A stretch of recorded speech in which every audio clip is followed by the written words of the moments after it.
Driving करताना किंवा parking करताना कित्येक गाड्या एकमेकांना धडकल्याचं तुम्ही पाहिलं असेल। आपली गाडी दुसऱ्या गाडीला धडकू नये यासाठी बरेच चालक पुरेपूर काळजी घेतात। आता या महिलेनं काय केलेलं आहे पहा। चॅनलवरती नवीन असाल तर MM मराठी न्यूजला जरूर सबस्क्राइब करा।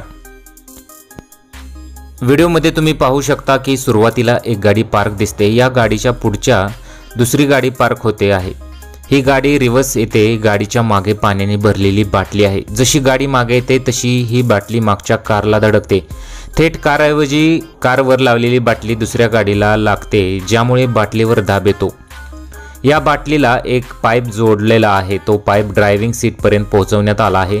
तिथं एका ग्लासमध्ये हा पाईप सोडण्यात आला आहे। तुम्ही पाहाल तर जशी गाडी मागच्या गाडीला धडकून बाटलीवर दाब पडतो तसं बाटलीतील पाणी या ग्लासामध्ये येतं। यावरून ड्रायव्हिंग सीटवर बसलेल्या महिलेला इथपर्यंत आपल्याला गाडी मागे घ्यायची असे समजतं आणि ती गाडी रिव्हर्स घेणं थांबवते।